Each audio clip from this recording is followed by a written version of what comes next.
What do SEOs need to know about Chat GPT?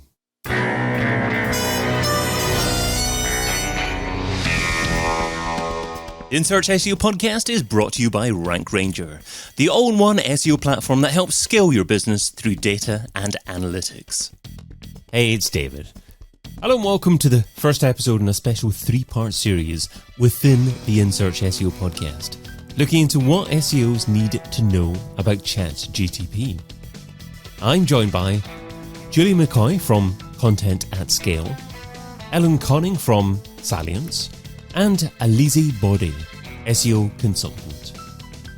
Julia, let's start off with you. What do SEOs need to know about Chat GPT? So when it comes to Chat GPT, what's crazy is this is the world's fastest adapted technology. That's one thing that we have to keep in mind when it comes to should we even use this, which is a question we're still asking. So the answer to that question is yes. Number one, adapt. This is a phenomenon we will probably not see again until the next iteration of AI comes out. So ChatGPT is going to affect content in general, especially SEO, for the foreseeable future. And the question we should be asking is, how will we adapt to it? So how can you adapt? Start learning how to use it. Learn what prompts to use. Test it yourself.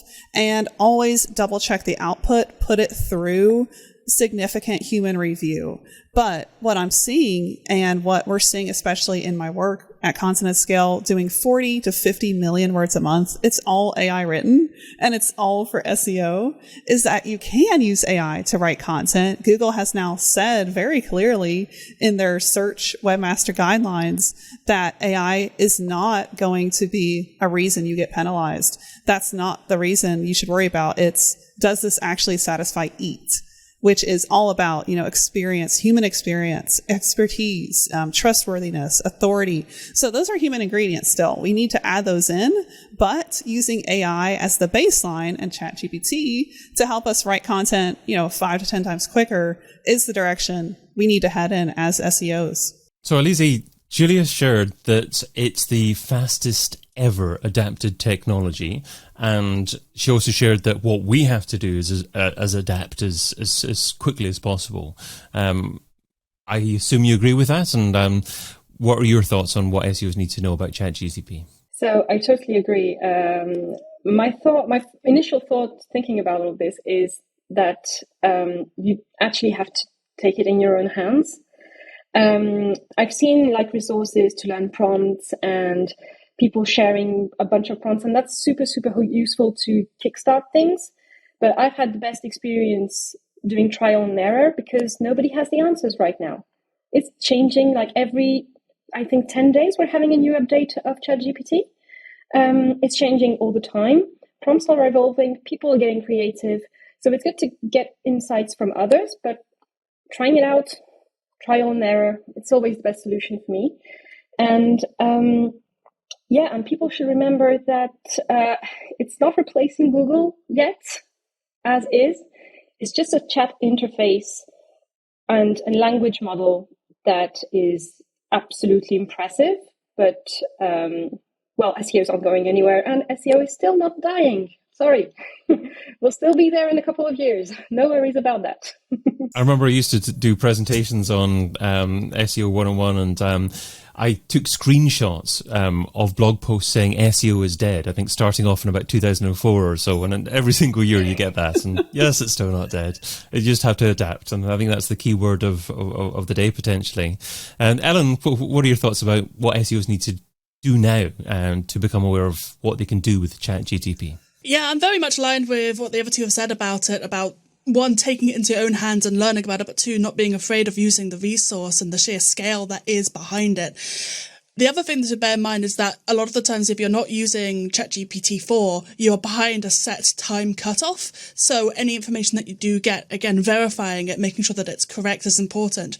But also to go back into what does well in SEO, it's providing new content. It's being an expert voice. And so using resources like ChatGPT and other AI resources to help streamline your research process whilst also double checking to make sure that everything that it's coming up with is correct saves so much time in the day-to-day life. I do content strategy. That's a large part of what my role is and what I do on a day-to-day basis. And I've started literally from a journalistic background of researching it yourself, spending all the time, even if it's just a content brief, spending a good amount of time researching all the elements of it to put it together. Chat GPT for an SEO of any level is going to streamline your base level research and give you more time to find that unique angle that makes you stand out and will naturally rise you through the ranks. And Alizée also mentioned that the way that she gets started is just by trial and error. Is that the way that you would recommend someone to get started as well? Yeah, absolutely. I'm a huge believer in go ahead and give it a try. And if it doesn't exactly turn out how you want it to be at the first time, give it another go until you get closer to what you want. Or perhaps maybe realize that's not going to produce exactly what you want from the thing. There's so many other resources online, though. There's loads of different prompt websites. There's loads of different, you see them all the time in discussions online about hacking ChatGPT and all the hacking prompts that you see, which I've had dubious success about if they work in standard ChatGPT, I won't lie. But the big thing is get your hands in, give things a go, refine and write and rewrite and see what works for you and for what you're doing for your element of SEO, because everyone's approach to SEO is naturally going to be a little bit different anyway. So make it work for you. Don't try to work around it, if that makes sense. And in terms of dipping your toes in, I dipped my toes in to actually ask ChatGPT what it thought that I should ask you as part of this discussion. So my prompt was, I'm going to record a podcast episode on ChatGPT for SEO. What questions do you think I should ask my guests? And I said in brackets, my guests are SEO experts. And in response, it said, here are some questions you may want to consider asking your SEO experts about ChatGPT for SEO. Starting off with, how can ChatGPT be used to improve SEO? And about 10 different suggested questions. So I shared all the questions that it shared with me as part of that response. So it would be good actually, first of all, to get your thoughts on maybe the question that I asked, and perhaps is there some better way that I could have formed the question or maybe prepared it beforehand before asking the question? And then secondly, in terms of its response, is there any particular question that you would like to provide an answer to? So Alizée, can I go to you first? Yes. I like the questions, but I found they were very ChatGPT styled, very not generalist, well, quite generalistic. We could have replaced ChatGPT for SEO by probably any other digital marketing topic. They weren't like super focused, I'd say. So, and then maybe like the way I would have phrased it, now that I've played with it quite a bit, would have been to give it more context up and foremost. So the way I do it nowadays, especially when I even created a conversation that I called Jarvis, which is my freelance assistant, to help me out to draft proposals and help me out with client work. And so what I do is that I start with context saying, well, I'm a freelance SEO consultant. I need help with this and that. First of all, how can I make the most out of our collaboration on this topic? And usually what it gets is like, what I get is a bunch of questions from ChatGPT about the topic. So in that case, if you had said, well, I'm recording a podcast with digital SEO experts about AI and ChatGPT, what information do you need at the beginning of this conversation so I can get the best result? You might have asked, well, how old is your podcast? What kind of, what length are the episodes? Can you give me a bit of background about each guest? What's your experience with AI tools? Things like that. You answer all of those, and maybe, I suppose, the result would have been a bit more precise in terms of the questions asked. So that would have been my methodology.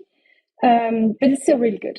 Look, it's still really impressive. I absolutely loved that methodology. In fact, I love the question, what information do you need so you can get the best results? I just wanted to emphasize that for the listener, because if you are ensure that you're providing ChatGPT with all the information it requires to provide the optimum answer, then that's a head start for you compared with your competitors. Yeah. So I absolutely love that. So Ellen, do you have any thoughts on the initial prompt?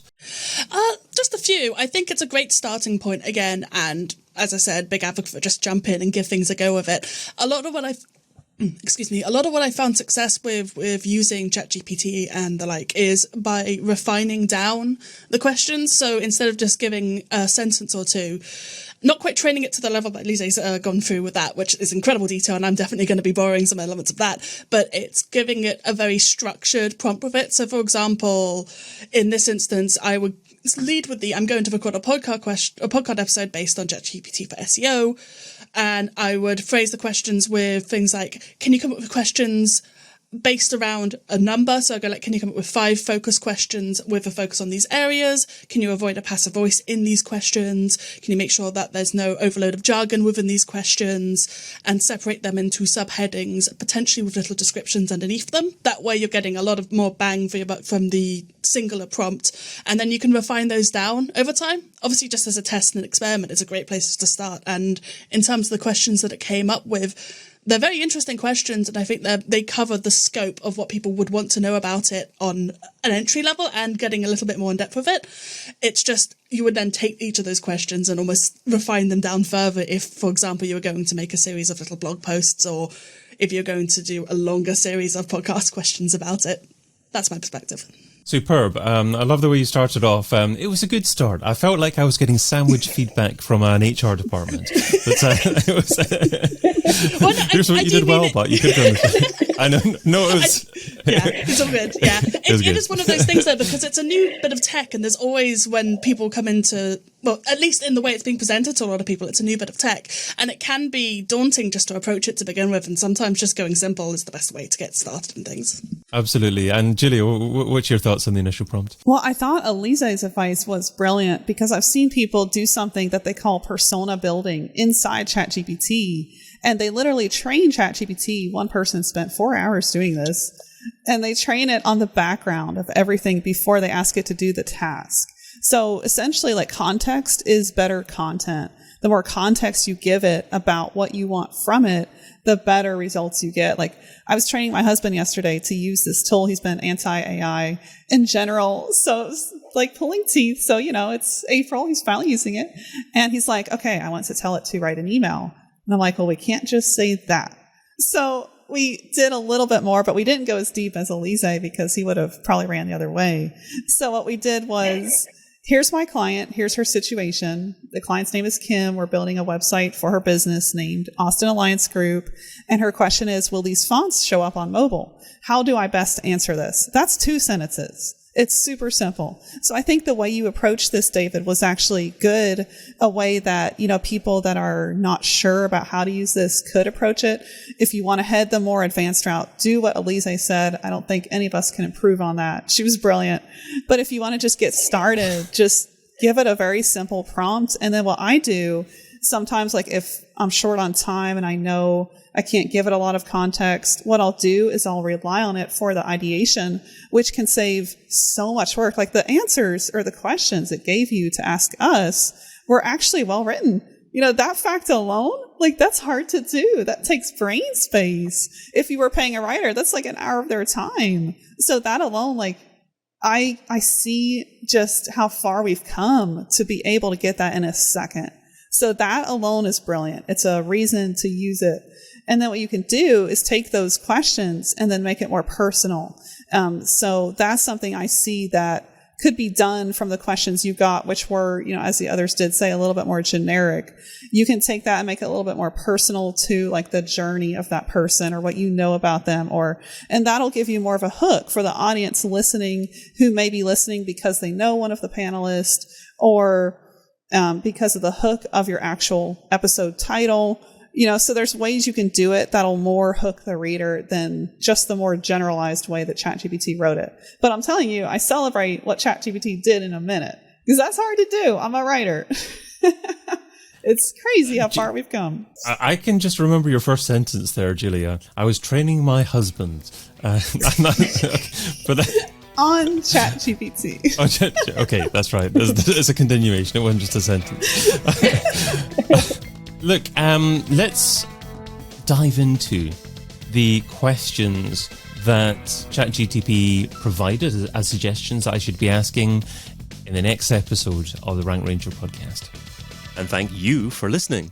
Check out all the previous episodes and sign up for a free trial of the Rank Ranger platform over at rankranger.com.